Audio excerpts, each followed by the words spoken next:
Hey guys, Carl Brown here. And I thought I'd do a quick video to try to help you guys deal with stage fright, which is something that I get a lot of emails about saying, hey, I can learn all these songs and I can play all this stuff, but I'm horrified to play out in public, or I have played out in public before, it didn't go so well, so I don't want to do it again.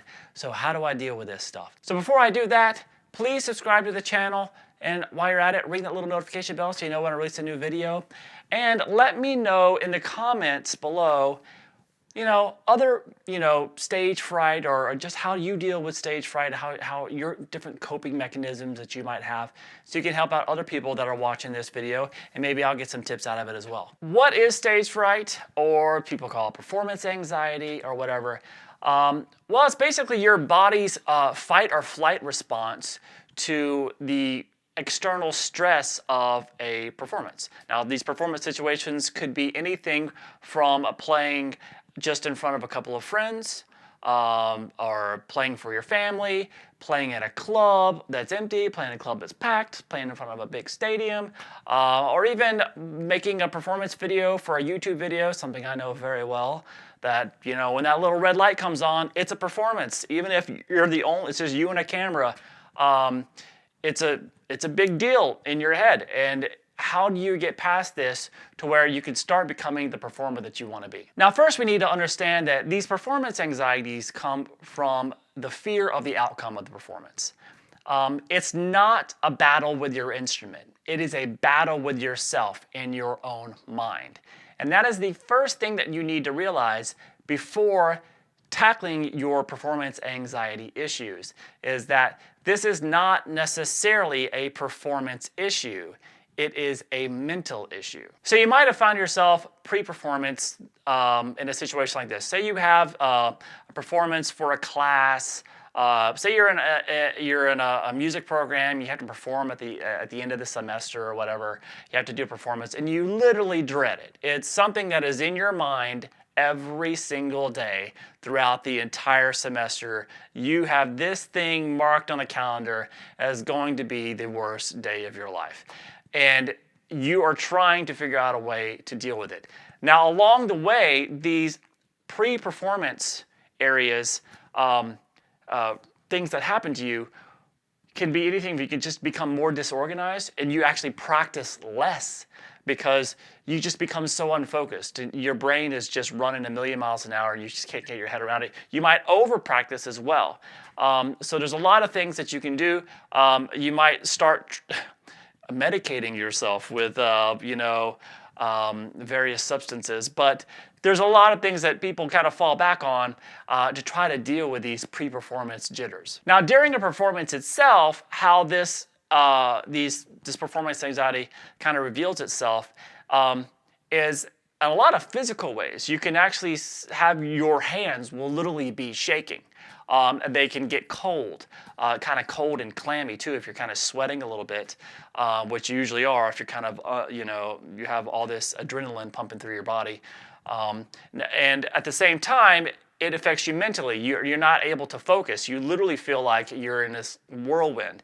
And some people probably know this feeling. When they weren't prepared for it, they walk out on stage, and then you just have a bright light, and you can barely see anybody, and just everybody's focused on you. And unless you're just a completely self-centered human being, it's not something that you're probably craving. Is everybody just watching you? So it's a different animal for most normal people to deal with. So this stuff just creates kind of a cyclical reaction. So after the performance, you have negative feelings about it. You might have people coming up to you going, oh, that was amazing, that was great. But in your mind, you know that you've played it better before. You're in your bedroom in the perfect temperature with, great strings, and just your cat there listening to you. You just one time had this amazing performance when you had zero pressure on it. That will be the case 100% of the time. You are always going to say that you could have done something better. Something was not perfect. And that is usually what happens afterwards. And those emotions can really eat you up and have a negative impact on your upcoming performances. So what causes performance anxiety? So we start getting to these causes of it. One, a lot of it determines the personality of the individual itself. Like we said, we're all wired differently. Some people like being the center of attention. So those are the people sometimes you'll see it there. They're actually not very good at what they do, but they have nothing, they don't care. They'll go out there and they want to be the show. Even if it means that they can just have people feel sorry for how badly they played. They don't care. They want to be out there. I don't think that's the majority of musicians because for me, at least especially with guitarists and a lot of musicians, learning an instrument is such a solitary thing. You are spending thousands of hours by yourself with your instrument. I know you can be in bands or you can play in ensembles or an orchestra or whatever. But when you're actually studying and practicing your own instrument, you're spending most of your time by yourself with the instrument. So usually the people who do that develop personalities that, are not this huge social butterfly that, I want to be the center of attention. They're not actually used to that because of how they have grown with their instrument and how their performing life, their musical life is usually a solitary adventure. Now, beside your personality, bad performances breed other bad performances. So let me just say that. A negative feeling towards a performance creates a negative environment towards your future ones. And they build on one another. So where eventually it becomes just like crippling that you're just like, forget it. I'm not going to perform anymore. This is too much. It just is not healthy for me. And it's because of these compounding events that happen, performances, that you never figured out what you were actually doing to yourself the entire time to stop it. Now, another cause is you have too high of expectations. Now, this is something that I think every musician has to a point that they want to play well. They want to perform well. They want people to appreciate what they've accomplished and what they've done. They want people to enjoy what they did. The only way people can enjoy what you're doing is if you exude a certain amount of confidence. It's almost like when you hear a singer singing, the crowd almost breathes with that singer. So if the singer is singing something and the crowd knows this guy needs to take a breath, really, because this is a long line, and you subconsciously, the crowd themselves, if you watch yourself when you are with a singer, you almost do the same thing. You almost kind of hold your breath a little bit with them and it's a subconscious thing. You're watching another human being perform. And what it does is it makes you feel uncomfortable too. So the performer has the ability, when they're not comfortable, to make the audience very uncomfortable as well. So that's one thing you want to focus on, is the most comfort that you can give yourself on stage, the better not only your performance is going to be, but the better received your performance is going to be. So how do we start to solve this? We know the causes. We know we're all nuts, right? And we want to be the greatest at what we do. And we feel like there's so many people who get out there and just perform, and it seems so natural to them. It's never natural. It's a learned art. To be a great performer, you have to learn how to do it. Now, I'm going to plug one book here. This is a book called The Musician's Way. Everything of what I'm saying is in this book, plus a lot more. Now, this was actually written by an old classical guitar teacher of mine at the North Carolina School of the Arts. His name is Gerald Klickstein. Now, I'm not plugging this for him. I literally have not even talked to him in like 25 years. But I grabbed his book a long time ago, and it changed really the way that I approach things, from practicing to how to practice, and how you focus your mind when you're practicing, to dealing with performance anxiety, becoming a good performer, and then, overall wellness as a musician. So if you guys are really concerned about this type of stuff, I'll put a link to it in the description. Gerald Klickstein's The Musician's Way it is such a well-written book, and will really make you feel like you have a plan of attack for everything. One of the main causes and the easiest way to fix it, and pretty much the most important way of becoming a great performer, is don't choose material that is at the limit, right at the limit of your ability level. That is the number one thing. We are, especially as guitar players, depending on who you are, we are obsessed with difficulty. It's the challenge, and I'm guilty of it too. It seems like every piece of music, if I'm going to learn it, it has got to push. I have got to be pushing my ability levels, and then to go out and perform something that you know that on a good day in your bedroom, warmed up, 4 hours into practicing, you can play pretty well. Well, when you get into a different environment, and maybe it's an open air environment, and everything sounds different, and you can barely hear yourself, and your hands are cold because it's cold outside, your guitar is strapped around your knees, everything feels different, everything is different. Now you got people looking at you, some guy's drunk and throwing stuff at you. Yeah, it's not going to be as good of a performance. You're not going to nail it like it is. So take it easy on yourself. Gerald Klickstein, when I was studying with him, the School of the Arts, he would have us perform every day. For this was a classical guitar program, so we would be sitting there, and every day that we were there, we had to perform for the class. But we would literally go up there and play the simplest possible thing that we could play. And along the way, we were learning performance techniques at the same time. We weren't only getting used to performing and people's eyeballs on us while we're playing our instruments, being the only one playing there, but he would work with us. Okay, we would literally come and walk through the door like we were coming onto a stage, and we would put the footstool there, and how we would do it, and then how we would bow, and then how we would sit down. We prepared for this. He just didn't throw us out there and go, figure it out. This is all learned stuff. When you see a person walk on stage with confidence, they were not like that initially. They learned through experience how to do this and how to do it effortlessly. So just coming on the stage, we would work on that. And then we'd play this very simple piece that lasted like 30 seconds long. And then class would clap, we'd bow, and we'd sit down. And what did it do? It gave us a little performance experience, positive performance experience. That went well. That was easy. That's nothing. Now, over time, you start doing it with more advanced pieces. But you make sure that these pieces that you're performing out in public are far below your peak level. So it's not the performance itself that you're worried about. When I was performing in Vegas, I played in front of some very large crowds in the Vegas Rock Experience. And when I was coming up to the gig, we were playing on these huge stages in like Fremont Street. And it was freezing cold.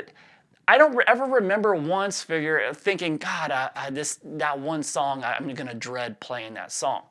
Because, we were playing all 80s hair metal, but I can tell you, there was nothing that we played that I felt like was even barely moderately difficult to play. It made sure it was far below whatever level. Now, your level is going to grow as you learn as a musician. But when you're performing up to that point, don't immediately go up there and go, I need to perform, even on a YouTube video. It doesn't have to be in front of a live audience. Performing things that you really got to be on your best day to be able to play. I never thought that. All I thought about this stuff was the stuff that's out of my control. And that is something that you learn to deal with a musician.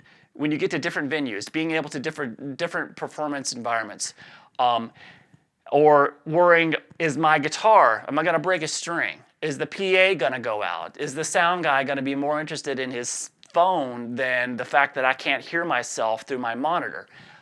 That's the stuff that I would worry about. I never worried about my actual playing because I made sure I would never have put anything up there that I found difficult to play. It's just not. And it's kind of a weird way of saying it, but if you build on these positive experiences of playing music that is well below your peak. So if you're a beginner, that's going to be a very simple song, but you're not always going to be a beginner. You're going to get better. So as you get better, you can put stuff in there, but never, if it's not something that you just can't nail easily in front of your parents, in front of schoolmates, your boyfriend, your girlfriend, or whatever, or when you videotape yourself, that's another performance experience. Watching yourself and critiquing yourself, that helps you get familiar with stress because it's all anxiety. Being able to deal with that is where you're going to grow on positive experiences, and those positive experiences will build on one another to where it becomes performing is no big deal. You still get energized about it, you still get a little bit of adrenaline, but it just takes you to that other level. So actually when you're on stage, you can accomplish things that you couldn't do in your bedroom because you have that adrenaline behind you, but it is excitement. It's not anxiety. Now along with this, you need to go practice habits. You need to learn how to learn pieces of music properly. That book, The Musician's Way, really helps do that. And of course, I can help you guys there. I have lessons on that.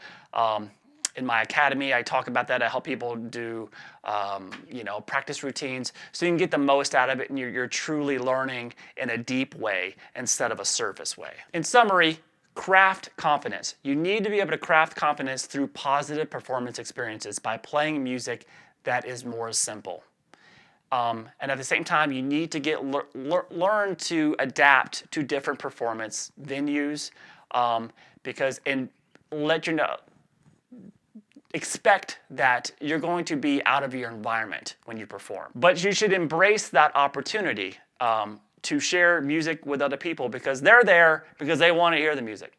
So it's a great opportunity and they can push you forward into greater heights if you just allow yourself to develop to that performer. It's not going to happen out of the box, but everybody, if they attain it the right way and they drop perfectionism, drop it.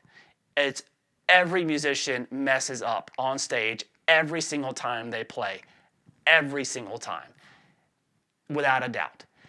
You have got, go ahead and understand that, and most people will never even know the difference. 100% of the time, I've hardly ever had anybody come up to me and go, oh, you missed that note, where I might think about it, but it has never happened once. And everybody's like, oh, that's fantastic, that was fun. If you're having fun, the crowd's gonna have fun, and you're allowed to be a human being on stage. One last thing I will say before we go, some people use a little bit of chemical help. Now I'm not talking about throwing back some beers before you go on stage. I'm talking actual prescription drugs like beta blockers. I took a performance class at Pierce College out here in the LA area a long time ago. And this was just a class that's what it was. You perform for everybody else and just people learning how to perform. Half the class was on beta blockers, which are things that don't affect your mental too much, but what they do is your body doesn't really react. I guess the adrenaline doesn't attach to the beta, whatever. I don't know the chemical, what happens. But it keeps your hands from shaking. You will still have a lot of anxiety. It's just like the physical effects of it don't affect your body. I don't recommend them. I think positive performance experiences will keep you from having to do something like that. If you feel nervous about a performance, think about what you're actually playing. Dial it back a bit and go out there and play something you're confident to play with. Give yourself a chance to develop as a performer before throwing yourself out there and to doing something that's just, it's going to be impossible and it's going to affect you in the long run.